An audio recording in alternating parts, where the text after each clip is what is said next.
បងប្អូនដឹងអត់ឥឡូវនេះអ្នកវិទ្យាសាស្ត្រគេបដោះសាច់គោនៅក្នុងអង្គហ្មងពេលយើងយកបាយនឹងទៅដាំយើងបានបាយសាច់គោមានប្រូតេអ៊ីនមានអីក្នុងនឹងតែម្ដងជំរាបសួរសួស្តីបងប្អូនទាំងអស់គ្នាសូមស្វាគមន៍មកកាន់ Organic Beauty ព័ត៌មានថ្ងៃហ្នឹងខ្ញុំដកស្រង់ចេញពីឯកសារស្រាវជ្រាវមួយនេះខ្ញុំពេលខ្ញុំអានហើយខ្ញុំមានអារម្មណ៍ថា shock ដែរថាចំឥឡូវចេញស្អីទៀតហីអញ្ចឹងខ្ញុំបង្ហាញបងប្អូនពីវិធីដែលគេធ្វើហ្នឹងហើយនឹងមូលហេតុអីដែលគេធ្វើបែបហ្នឹងផ្អែកទៅតាមការសិក្សាមួយហ្នឹងដំបូងគេយកគ្រាប់អង្គហ្នឹងទៅខូតវាដូចថាប៉ាតវាជាមួយទៅនឹង fish gelatin ហើយនឹង enzyme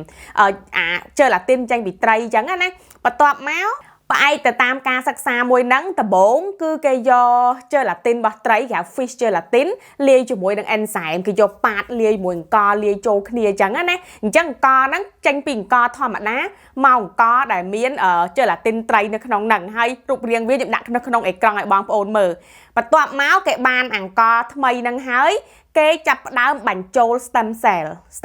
ហ្នឹងគឺគេបញ្ចូលពីរទី1អា stem cell សាច់ដុំហើយនិង stem cell ខ្លាញ់មានន័យថាម៉េច stem cell ហ្នឹងគឺជាកោសិកាដែលមិនទាន់លូតលាស់នៅពេលដែល stem cell សាច់ដុំមានន័យថាកោសិកាហ្នឹងពេលលូតលាស់ចេញជាសាច់ដុំដូចយើងមានសាច់ដុំអញ្ចឹងហើយកោសិកា stem cell មួយទៀតពេលវាលូតលាស់មកចេញជាខ្លាញ់អញ្ចឹងគេយក stem cell ទាំងពីរប្រភេទហ្នឹងទៅលាយជាមួយនឹងអង្ករហ្នឹងហើយដាក់នៅក្នុងប្រទេសកញ្ចក់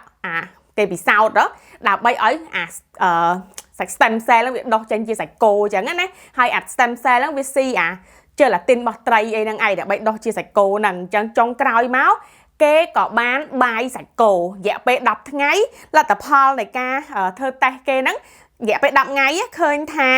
អង្ករហ្នឹងគឺមានប្រូតេអ៊ីន 8% ច្រើនជាងមុនហើយនឹងមានខ្លាញ់ហ្នឹង 7% ច្រើនជាងមុនខ្លាញ់ដូចខ្លាញ់គោអញ្ចឹងខ្លាញ់សត្វ saturated fat ខ្លាញ់ធម្មជាតិអញ្ចឹងណាបងប្អូនហើយបើសិនជាយើងបណ្ដោះអង្ករហ្នឹងកាន់តែយូរចំនួនប្រូតេអ៊ីនហ្នឹងកាន់តែកើនឡើងព្រោះ stem cell វារីកច្រើនទៅចំនួនខ្លាញ់ហ្នឹងក៏វាកើនឡើងដែរអ្វីដែលសំខាន់ហ្នឹងគេនិយាយទៀតថាយើងអាចប្ដូររសជាតិសាច់ហ្នឹងឬក៏បាយសាច់គោថ្មីហ្នឹងបានទៀតអាស្រ័យលើប្រភេទកោសិកាដែលយើងដាក់ចូលទៅជាមួយអង្ករហ្នឹងអញ្ចឹងប្រភេទកោសិកាមិនសាច់វាដោះមកអញ្ចឹងហើយរសជាតិវាខុសគ្នាអញ្ចឹងយើងអាចប្ដូរអញ្ចឹងបានទៀតនិយាយទៅអាហ្នឹងគឺអត់ទាន់មានលក់ទេគ្រាន់តែគេសិក្សានៅឡើយទេបងប្អូនប៉ុន្តែតែមានការសិក្សាហើយគឺប្រកាសជាអនាគតទៅមានហើយបងប្អូនឃើញអីគេបដោះសាច់ក៏គេបដោះសាច់ខ្ញុំធ្លាប់ធ្វើវីដេអូយូរណាឥឡូវ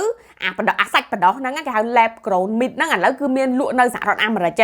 នៅប្រទេសផ្សេងដូចជាអត់ទាន់មានលក់ឯងមានតែនៅអាមេរិកទេអញ្ចឹងអានេះវាយូរមិនឆាប់ទេគង់តែមានដែរក្នុងការសិក្សាហ្នឹងគេនិយាយថាមូលហេតុដែលគេចង់ធ្វើបែបហ្នឹងព្រោះទី1គឺដើម្បីជួយដល់បរិស្ថានព្រោះថាការចិញ្ចឹមគោវាបញ្ចេញ CO2 ច្រើនណាស់មិនថាបញ្ចេញកាកសំណល់ពុលបរិយាកាសពុលខ្យល់ច្រើនខ្លាំងមែនតែនហើយចំណាយពេល3ទៅ4ឆ្នាំរំតគោនឹងធំអាចកាប់យកសាច់អីស៊ីបានដល់ពេលដាំស្រូវវិញគឺបញ្ចេញ CO2 តិចមានន័យថាពុលបរិយាកាសនឹងវាតិចហើយចំណាយពេលតែមួយឆ្នាំទេអញ្ចឹងបើយើងបណ្ដោះសាច់គោនៅក្នុងអង្ករទៅគឺ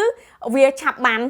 ហូបហើយអត់សូវពុលបរិស្ថានដល់ពេលករណីទី2វិញគឺគេថាវាមានតម្លៃធូរថ្លៃ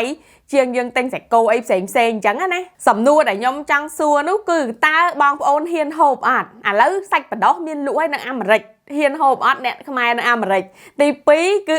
ឡូវតិចទៀតចេញបាយសាច់គោបដោះហ្នឹងបដោះសាច់គោក្នុងបាយហ្នឹងហ៊ានហូបអត់ហើយបើសួរខ្ញុំថាមានផលប៉ះពាល់អីអត់ទៅថ្ងៃអនាគតគឺខ្ញុំអត់ដឹងទេព្រោះនេះវាថ្មីអញ្ចឹងណាហើយអ្នកខ្លះគឺគេថាអត់អីទេគេហ៊ានហូបធម្មតាដោយសារតែគេគិតថា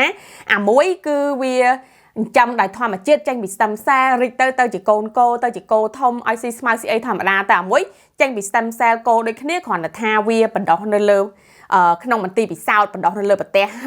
កញ្ចក់អញ្ចឹងណាអញ្ចឹងគឺដូចតែគ្នាទេវាអត់មានអីខុសគ្នាទេកោសិកាតែមួយអីតែមួយអញ្ចឹងអ្នកខ្លះគេហ៊ានហូបថាខ្ញុំអត់ដឹងទេនិយាយទៅព័ត៌មានមួយនេះគួរចាប់អារម្មណ៍ខ្លាំងមែនតើគិតទៅសម័យនេះធ្វើអីក៏បានដែរហ្នឹងហើយវីដេអូហ្នឹងគឺមានតែប៉ុណ្្នឹងទេអរគុណបងប្អូនចំពោះការតាមដានទស្សនាបាយបាយកុំភ្លេច follow page ដើម្បីទទួលបានវីដេអូល្អៗជាច្រើនទៀតអរគុណ